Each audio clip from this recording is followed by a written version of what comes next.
Hello दोस्तों, मैं अक्षय स्वागत करता हूँ आप सबके अपने यूट्यूब चैनल लर्निंग गुरु पे। तो जैसे आपने वीडियो की थंबनेल देख चुके होंगे, आज की वीडियो बहुत ही इम्पोर्टेंट बनने वाली है। और ये ना एक कॉमन स्टूडेंट के लिए इम्पोर्टेंट है, बल्कि हर एक कॉमन पर्सन के लिए भी ज़रूरी है, क्योंकि उन्हें भी पता होना चाहिए कि टैक्स इवेजन का मतलब क्या होता है। तो टैक्स इवेजन का मतलब हम सिंपल वर्ड में अगर हम बोलते हैं तो कर की चोरी। हम ये दो वर्ड से हम इसे ज़्यादा जानते हैं। तो मैं आपको इस वीडियो में पूरा कंक्लूजन बताऊंगा कि क्या होता है, किस तरीके से ये किया जाता है, टोटल बात। लेकिन वीडियो चालू करने से पहले मैं आपको एक बात दिखा दूं। जैसे आपने वीडियो की थंबनेल में देख चुके होंगे या डिस्प्ले में अभी आप देख पा रहे होंगे कि एक इंसान अपने हाथों में टैक्स को लेके क्या कर रहा है, भाग रहा है। तो सेम अगर कोई इंसान इस टैक्स को लेके चोरी कर रहा है, जैसे कि इमेज में मैंने ये दिखाने की कोशिश किया है कि ये इंसान टैक्स की क्या कर रहा है, चोरी कर रहा है। तो टैक्स की चोरी होती कैसी है, टैक्स इवेजन कैसे होता है, ये आज हम इस कंप्लीट वीडियो में डिस्कस करने वाले हैं। सो ज़्यादा टाइम हम नहीं गवाते, वीडियो को हम स्टार्ट करते हैं। तो सबसे पहली चीज़, तो इसे हम तीन नामों से जानते हैं। एक बार मैं आपको नाम दिखा दूं। इसे हम बोलते हैं कर अपवंचन बोलते हैं, या फिर कर वंचना बोलते हैं, या फिर इसे कर चोरी भी बोलते हैं। तो इनमें से कोई भी नाम आगे आपको यहाँ डिस्प्ले हो सकता है। तो इन सब का मीनिंग एक ही होता है। तो जैसे हमारे पास लिखा है, कर अपवंचन कर अधिनियम का उल्लंघन करके कर दायित्व को कम करने अथवा कर दायित्व से बचने की एक तकनीक है। मतलब जो हमारा कर अपवंचन है उसमें क्या होता है, तो कर अधिनियम है, हमारा इनकम टैक्स एक्ट है, कौन सा वाला, 1961, उसका उल्लंघन करके, मतलब उसके जो रूल बनाए होंगे उन रूलों को तोड़कर, उन नियमों को तोड़कर दायित्व को कम करना या फिर कर दायित्व से बचने के लिए एक तकनीक है। मतलब अगर आप जो रूल बनाए गए उनका उल्लंघन करते हो और अपने कर का दायित्व को, मतलब जो अपनी आय है उस आय को या कर के दायित्व को अगर आप कम दिखाते हो, तब उस चीज़ को क्या बोला जाता है, कर अपवंचन बोला जाता है। यह पूर्णतः अवैधानिक है। इट मीन्स ये वैधानिक नहीं है, ये गलत बात है, साफ साफ कर अपवंचन नहीं करना चाहिए। तो ये अवैधानिक है।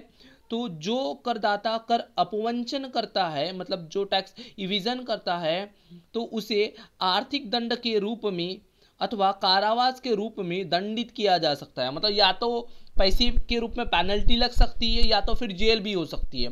तो अगर आप कर अपवंचन करते हो, टैक्स की चोरी करते हो, कर चोरी करते हो, तब उस समय आपको आर्थिक दंड भी मिल सकता है या कारावास भी हो सकती है।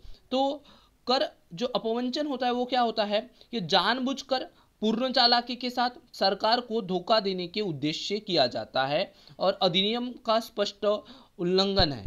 देखिए, जो अपवंचन होता है वो जानबूझकर किया जाता है, पूरे पूरे चालाकी के साथ किया जाता है और सरकार को धोखा देने के उद्देश्य से किया जाता है। और ये जो हमारा आयकर अधिनियम होता है, उनके जो नियम होते हैं उनका सीधा सीधा उल्लंघन किया जाता है। और इस अपवंचन करने की या कर अपवंचन के टैक्स चोरी के सामान्यतः दो प्रकार होते हैं। तो आपको दो तरीके समझाता हूँ। पहला क्या होता है, अवैध तरीके से अर्जित आय को कर विवरणी में न दिखाकर।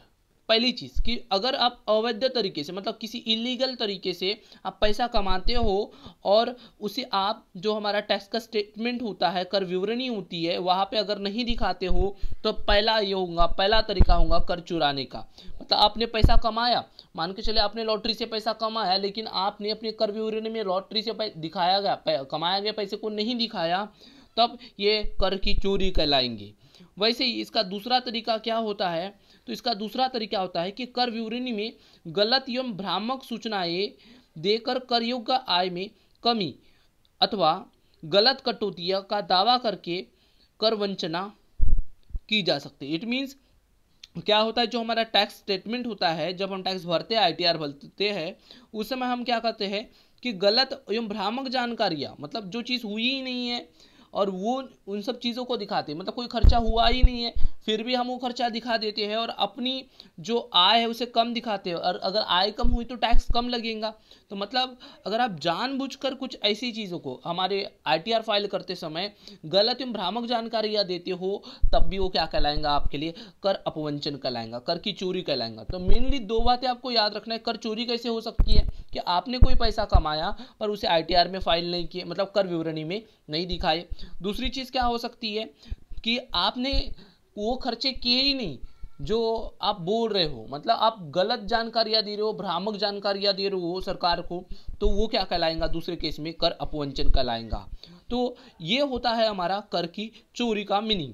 अब इस में क्या क्या बातें आती, किस किस तरीके से कर अपवंचन करते हैं लोग, तो ये बात हम समझते हैं पॉइंट बाय पॉइंट। पहली चीज क्या होता है इसमें, तो जो कर के प्रावधानों का उल्लंघन करके कर वंचना की जाती है। मतलब जो हमारे इनकम टैक्स एक्ट है, मतलब भारतीय आयकर अधिनियम 1961 है, जिनके जो वैधानिक प्रावधान है उनका उल्लंघन करके क्या की जाती है, कर वंचना की जाती है। कर वंचना अनैतिक है, अवैधानिक है, मानवता के हिसाब से भी गलत बात है कि अगर पैसा कमाते हो तो आपको प्रॉपर टैक्स देना चाहिए। अवैधानिक है क्योंकि कानून इसकी आपको इजाज़त नहीं देता। फलस्वरूप अगर आप पकड़े जाते हो कोई करदाता, तो उसे आर्थिक या आपराधिक दोनों प्रकार की दंडों से दंडित किया जा सकता है। मतलब आपको पहले पता है कि पेनल्टी भी लग सकती है, या तो आपको पनिशमेंट के तौर पर जेल में भी जाना पड़ सकता है। तो ये बात होती है। और दूसरी चीज़, कर वंचना से क्या होता है, तो सरकार एवं देश की हानि होती है और काला बाजारी अर्थव्यवस्था का क्या होता है, उदय होता है। तो ये मेन बात होती है कि कर वंचना से या फिर कर चोरी से क्या चीज़ें होती है, ये बात यहाँ हो गई। उसके बाद कि कर चोरी करने के तरीके क्या है मान के चलिए, या फिर कुछ उदाहरण जिससे कि लोग क्या करते हैं, कर की चोरी करते हैं। तो हमारे पास कुछ 9 पॉइंट है, मैं आपको एक एक पॉइंट एग्जाम्पल के साथ समझाता हूँ।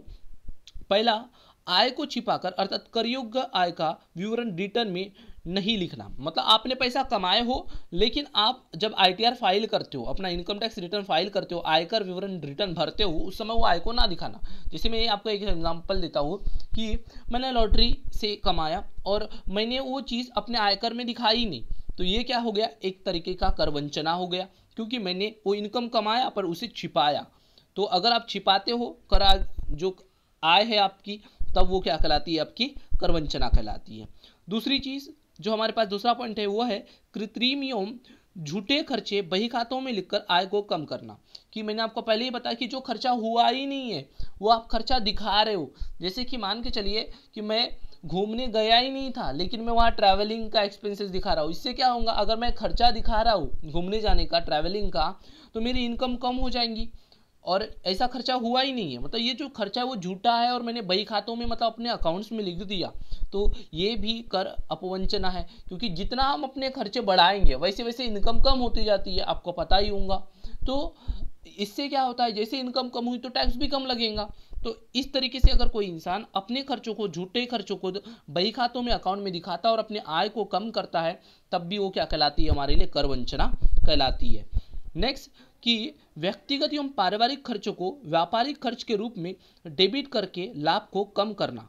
इट मीन्स जो खर्चे व्यक्तिगत है, परिवार के खर्चे, मतलब मेरे निजी खर्चे हैं, उन खर्चों को क्या बना देना, व्यापारिक खर्च बना देना। और उससे क्या होगा, व्यापारिक खर्च बनने से लाभ क्या हो जाएगा, कम हो जाएगा। जैसे हमारे पास एग्जाम्पल भी दिया है कि व्यक्तिगत, मतलब मैंने अपने घर के लिए कार में पेट्रोल डाला, उसके कुछ खर्चे किए, टेलीफोन का बिल भर दिया, निजी यात्रा की, मतलब खुद का पर्सनल ट्रैवल किया, और इन सभी चीज़ों को, इन सभी मदों को, इन सब आइटम को मैंने व्यापारिक बही खातों में दिखा दिया, व्यापारिक खर्चों के रूप में लिखकर लाभ को क्या कर दिया, कम दर्शा दिया। बोलने का मतलब क्या, वो खर्चा तो मेरा था, पर्सनल वाला खर्चा था, लेकिन मैंने कहाँ दिखा दिया, बिजनेस में दिखा दिया। तो बिजनेस की इनकम क्या हो जाएंगी, उससे कम हो जाएंगी, और इनकम कम हुई तो टैक्स क्या लगेगा, हमें कम लगेगा। मतलब खर्चा खुद का होता है। जैसे एग्जांपल में मैंने आपको बताया कि कार मेरी थी, पेट्रोल मैंने भरा, और दूसरी चीज़ टेलीफोन का बिल मेरा था और मैंने भरा, और तीसरी चीज़ निजी खर्चा किया, यात्रा वगैरह किया मैंने, और पैसा मैं नहीं भरा। लेकिन ये खर्चे तो मैंने ही किया, यही खर्चे मेरे ही थे। लेकिन अगर मैं अपने बिजनेस के नाम से दिखा दूँ तो ये खर्चे विकलन किए जाएंगे, खर्चों को विकलन किया जाता है, डेबिट किया जाता है, तो उससे इनकम क्या हो जाएंगी, कम हो जाएंगी। तो क्या करते हैं लोग, बिजनेसमैन लोग, कि अपने व्यक्तिगत खर्चों को क्या कर देते हैं, व्यापारिक खर्चों का रूपांतरण कर देते हैं। इससे उनकी आय क्या हो जाती है, कम हो जाती है। लेकिन ऐसा नहीं करना चाहिए, क्योंकि ऐसा करना क्या कहलाता है, हमारा कर वंचना, कर की चोरी कहलाता है। और कर की चोरी करना पहले बताया हमने, अवैधानिक है, आपको सजा भी हो सकती है। नेक्स्ट हम बात करते हैं कि क्या होता है, चौथा तरीका जो है, स्टॉक का मूल्यांकन कम करके, मतलब स्टॉक का वैल्यू, जो स्कंद होता है, वस्तु का सामान जो होता है अपने पास, उनका मूल्य क्या कर देते हैं, कम कर देते हैं, या फिर अवास्तविक डूबत ऋण एवं हानियों को अपलिखित करती है। मतलब कोई डूबत ऋण भी ना हो या फिर कोई हानियां भी ना हो, फिर भी वो क्या कर लेते हैं, अपलिखित करते हैं। और जब भी अपलेखन करेंगे तो खर्चे बढ़ जाएंगे, मतलब इनकम कम हो जाएंगी। उस तरीके से फिर से इनकम कम हुई तो टैक्स बच जाएगा। या फिर कम बिक्री दर्शाकर अर्थात बिना बिल काटे माल बेचना। इट मीन्स बहुत सारे दुकानदार आपने देखे होंगे, हम किसी पर्सनली किसी को नहीं बोल रहा हूँ, पर नॉर्मली आप देखे होंगे कि बहुत सारे दुकानदार बिना बिल के आपको सामान बेचती है। आपने कभी खरीदे होंगे एज ओबियस, बट मैं आपको रिकमेंड करूंगा कि अब कोई भी सामान खरीदो तो एज अ गुड सिटीजन आप उससे बिल ज़रूर मांगना, क्योंकि अगर वो बिल देगा तभी उसकी वो इनकम शो होती है। अगर वो बिल नहीं देता तो उसकी पर्सनल इनकम बन जाएंगी, उसके ऊपर उनको टैक्स नहीं देना पड़ेगा। इसलिए बोलते हैं कि बिल मांगना चाहिए। सो मैं आप लोगों से भी ये गुजारिश करूंगा कि आप भी जब भी कोई सामान खरीदो उसका बिल जरूर लो। कि अब एक व्यापारी क्या करता है, बिल नहीं देता, एक बिजनेसमैन बिल नहीं देता, तो वो क्या होता है, वो उसकी पर्सनल इनकम हो जाती है, उसकी बिजनेस इनकम में कैटेगराइज ही नहीं होती। तो फिर जो इनकम हुई नहीं है बिजनेस की, उसके ऊपर टैक्स कहाँ देंगे। तो कुछ लोग क्या करते हैं बिजनेसमैन लोग कि बिल बिना काटे ही आपको सामान बेच देते हैं, और बिल नहीं दिखाए इट मीन सामान बिका ही नहीं बोलती है गवर्नमेंट। क्योंकि जब तक कोई एविडेंस ना हो, तब तक कोई प्रूफ ना हो इनकम का, तब तक वो इनकम बिजनेस की मानी नहीं जाती। तो बोलने का मतलब ये कि अगर बिना बिल काटे अगर सामान बेचा जाता है तो वो इनकम तो उस व्यवसाय की होती है, ना कि उस बिजनेस की होती है। तो उस बिजनेस की इनकम नहीं होने की वजह से फिर से आय कम हो जाती है और गवर्नमेंट को कम टैक्स जाता है। तो ये भी एक तरीके का क्या है, कर की चोरी है, और ऐसी चीज़ नहीं करनी चाहिए। तो आपको मैंने एक सजेशन भी दिया हो कि अगर आप जब भी कोई सामान खरीदो तो उसका बिल जरूर लेना। उसके बाद हमारे पास जो नेक्स्ट 5 नंबर का पॉइंट है जिससे कर चोरी की जाती है, वो होता है अंशों आदि के विक्रय या हस्तांतरण पर होने वाले लाभ को छिपाना। बहुत सारे बिजनेसमैन क्या करते हैं, शेयर मार्केट में इन्वेस्ट करते हैं, और जो अंशों का विक्रय होता है या हस्तांतरण होता है उनमें जो लाभ होता है उसे छुपा देते हैं। मतलब जो स्टॉक मार्केट या अंशों के विक्रय से जो हानि हुई, हानि नहीं, लाभ हुआ, उसको ना दिखाना भी क्या है, हमारे लिए कर की चोरी है, कर का अपवंचन है। तो ये चीज़ नहीं करनी चाहिए। फिर से हमारे पास जो छठवां तरीका है वो है अधिक मूल्य पर अचल संपत्तियों का विक्रय एवं कम मूल्य पर उसका रजिस्ट्रेशन करवाना एवं अंतर की राशि पर कर बचाना। देखिए ये बहुत ट्रेंडिंग में चलता है, ये नॉर्मल हर कोई करता है, मैजोरिटी लोग करते हैं, मैंने देखा हूँ, बट जो पकड़े जाते हैं उन्हें भी सज़ा बहुत स्ट्रांग होती है। तो जैसे कि क्या होता है, अचल संपत्ति का मतलब होता है स्थायी संपत्तियाँ, जैसे प्लाट बेचती है, मतलब एक आधी लैंड हो गई, लैंड थी मान के चलिए, उसे बेचा गया 50 लाख में, 50 लाख में बेचा गया, विक्रय मूल्य था उसका 50 लाख, लेकिन जब रजिस्ट्रेशन कराते हैं तो उसका 20 लाख रुपए में कराते हैं।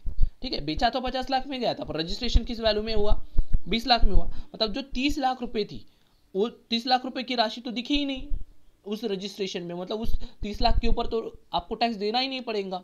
तो इस तरीके से क्या करते हैं कुछ लोग कि जो अचल संपत्तियां होती है उनका विक्रय करते हैं, और उनका जो विक्रय करने के बाद जो रजिस्ट्रेशन करना पड़ता है, पंजीकरण करना पड़ता है, उसे क्या करते हैं कम वैल्यूज पे पर, कम के ऊपर, मतलब कम भावों में क्या करते हैं रजिस्ट्रेशन कराते हैं। जैसे मैंने आपको एग्जांपल दिया कि 50,000 में बेचा, लेकिन रजिस्ट्रेशन 20,000 से किया, तो टैक्स जो देना पड़ेगा वो 20,000 के ऊपर देना पड़ेगा, ना कि उस 30,000 रुपये के बैलेंस अमाउंट के ऊपर। तो 30,000 के ऊपर टैक्स नहीं दिया, इट मीन्स आपने क्या किए, कर अपवंचना की, कर की चोरी की। ऐसे लोग करते हैं, इट्स अ फैक्ट। इसलिए ये पॉइंट है कि कर अपवंचना कैसे की जाती है, कर की चोरी कैसे होती है, यही बात हम डिस्कस कर रहे हैं। नेक्स्ट पॉइंट हम बात करते हैं कि निकट के रिश्तेदारों को कृत्रिम वेतन एवं ब्याज का भुगतान करना। मतलब अगर कोई जैसे लाइक क्या है, अगर बिजनेसमैन क्या करते हैं कि अगर कोई रिलेटिव है, वो भले उस कंपनी में काम कर रहा है या नहीं कर रहा है, फिर भी उसे वेतन और ब्याज का भुगतान कर देते हैं। इससे फ़ायदा क्या होता है, तो रिश्तेदार को पैसा चला जाता है, और दूसरी चीज़ कंपनी के खर्चे बढ़ जाते हैं, उस व्यवसाय के खर्चे बढ़ जाते हैं। और जब भी खर्चे बढ़ेंगे तो आपको पता है खर्चे बढ़ने पे आय क्या हो जाती है, कम हो जाती है, और आय कम हुई तो टैक्स भी क्या हो जाएगा, कम हो जाएगा। तो मतलब कुछ लोग जानबूझकर जो कृत्रिम रूप से मीन्स वो उसके रिश्तेदार उस कंपनी में क्या कर काम ही नहीं कर रहे थे, लेकिन उनको ब्याज और वेतन का क्या किया गया, भुगतान किया गया। अगर ऐसा किया जाता है जानबूझकर टैक्स बचाने के लिए या आय को कम करने के लिए, तो ये भी हमारे लिए कर अपवंचना होती है और इसके लिए सजा मिलती है।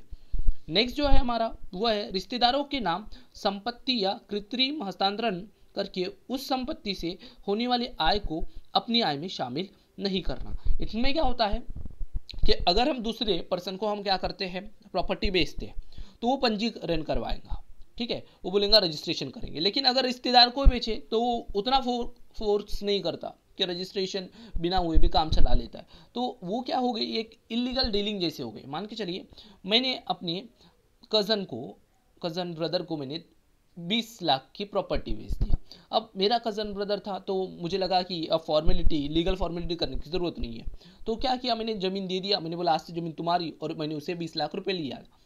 तो अब ये इनकम कहीं डिस्क्लोज नहीं हुई ना, कि अगर रजिस्ट्रेशन कराते तो इनकम डिस्क्लोज होती कि इतने इतने में ये ज़मीन खरीदी गई और बेची गई।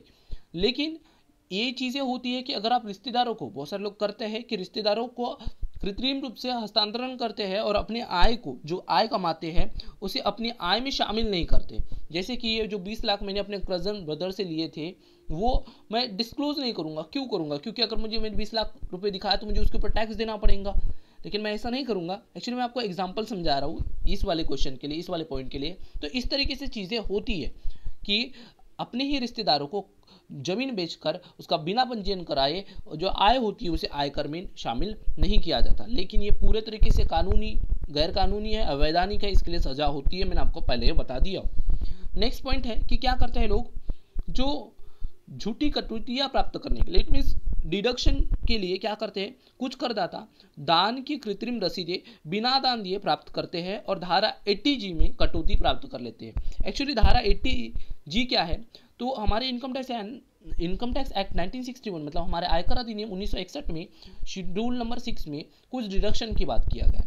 मतलब 80 अंडर सेक्शन 80 के कुछ डिडक्शन मिलते हैं, जिनमें से एक डिडक्शन है हमारा 80G, जो डोनेशन के लिए होता है। कि अगर कोई व्यक्ति क्या करता है, दान करता है, तो दान करने में जितनी राशि दान करता है उसका क्या मिलता है, उनको डिडक्शन मिलता है। तो कुछ लोग क्या करते हैं, बिना दान के ये क्या प्राप्त कर लेते हैं, कृत्रिम रसीदें प्राप्त कर लेते हैं और 80G में क्या करते हैं, अपना डिडक्शन क्लेम करते हैं। मतलब बोलने का मतलब ये कि उन्होंने दान किए भी नहीं, लेकिन दान की रसीद दिखाकर आयकर वालों से बोलते हैं कि भैया हमने दान किए है, हमारा टैक्स कम करो। और 80G का जो प्रोविज़न है उसके हिसाब से क्या होता है, टैक्स को कम करना पड़ता है अगर जितनी अमाउंट क्या होती है डोनेशन के रूप में दी जाती है। एक पर्टिकुलर लिमिट होती है इसकी भी। ये सब चीज़ें हम इनके बारे में डिटेल में जानने वाले हैं आगे फर्दर चैप्टर्स में। मतलब ये पूरे 9 पॉइंट को बोलने के बाद एक कंक्लूजन जो निकला वो क्या निकला मैं आपको बताता हूँ।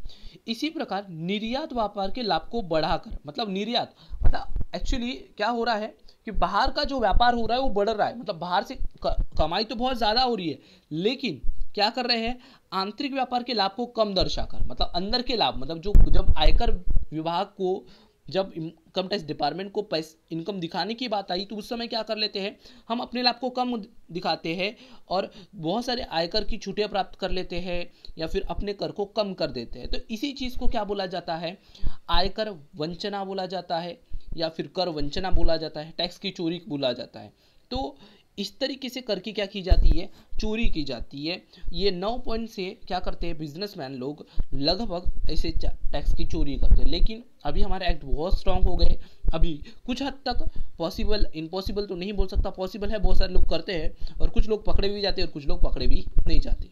ये उनका मैटर है, ये लीगल टर्म्स है, इनके ऊपर हम डिस्कस नहीं करेंगे। सो पूरी बात ये निकली कंक्लूजन के रूप में कि जो आयकर अपवंचन है, दैट मीन्स टैक्स का इविजन करना, ये क्या होती है, न केवल अवैधानिक है बल्कि अनैतिक है, समाज विरोधी है तथा राष्ट्र विरोधी भी है। क्योंकि ये अवैधानिक है क्योंकि कानून इसके लिए परमिशन नहीं देता, अनैतिक है, आपने ऐसा नहीं करना चाहिए। एज ऑब्वियस अगर आप कमा रहे हो और एक देश में काम कर रहे हो तो देश को अपना जो भी हक है देश का उसे देना चाहिए, गवर्नमेंट को टैक्स का रेगुलर पेमेंट करना चाहिए। समाज विरोधी एवं राष्ट्र विरोधी है, इसलिए प्रत्यक्ष कर अधिनियमों में कर अपवंचना करने वाले व्यक्तियों पर भारी अर्थदंड एवं सजा देने का प्रावधान बनाया गया है। इसलिए जो लोग क्या करते हैं, प्रत्यक्ष कर मतलब इनकम टैक्स जैसे जो व्यक्ति के ऊपर प्रत्यक्ष रूप से लगाए जाते हैं, मतलब जिस व्यक्ति को लगाया गया उसी व्यक्ति को भुगतान करना पड़ता है, उसी बोलते हैं प्रत्यक्ष कर। ये प्रत्यक्ष कर क्या होता है, अप्रत्यक्ष कर क्या होता है, इसकी लिस्ट आपको प्लेलिस्ट में मिल जाएंगी, वीडियोस बहुत सारी है, आप वहाँ से चेक कर सकते हो। इनकम टैक्स वाली प्लेलिस्ट में आप जरूर चेक करना, वहाँ से आपको समझ में आ जाएगा। सो पूरी बात समझने के बाद एक कंक्लूजन आपको मैंने बता दिया कि कर अपवंचन करना गलत बात है, कर की चोरी नहीं करना चाहिए। तो इस पूरी वीडियो में मैंने आपको समझाने की कोशिश किया हूँ कि टैक्स अपवंचन मतलब कर की चोरी क्या होती है, किस तरीके से की जाती है, इसको करने पर क्या सजा हो सकती है और कैसे कैसे बिजनेसमैन लोग कैसे कैसे तरीके से टैक्स की चोरी करते हैं, ये सब कुछ मैंने आपको इस सिंगल वीडियो में बताया हूँ।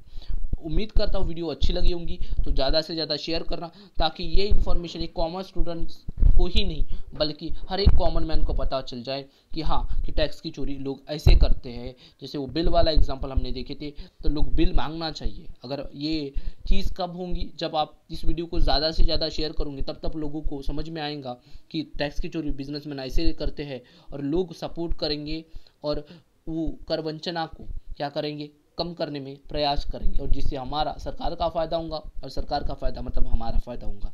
सो बस इस वीडियो में इतना ही रखते हैं। वीडियो अच्छी लगी है तो लाइक कर लीजिए, और ऐसी बहुत सारी वीडियो आपको इस चैनल पे मिलने वाली है। चैनल को सब्सक्राइब जरूर कर लीजिए, क्योंकि जब भी मैं नई वीडियो बनाऊँ उसका नोटिफिकेशन अगर आपको सबसे पहले चाहिए तो जो बेल आइकॉन आएगा उसको भी प्रेस कर देना आप। और वीडियो कैसी लगी कमेंट बॉक्स में ज़रूर बताइए, और कोई सजेशन है, कोई वीडियो आप मेरे से बनवाना चाहते हो किसी टॉपिक के ऊपर, आप कोई टॉपिक पढ़ना चाहते हो, तो ज़रूर आप कमेंट बॉक्स में सजेस्ट कीजिए, मैं उसके ऊपर आपको वीडियो ज़रूर प्रोवाइड कराऊंगा। सो इस वीडियो में इतना ही रखते हैं, मिलते हैं हमारी नेक्स्ट वीडियो में, तब तक के लिए टेक केयर, बाय बाय।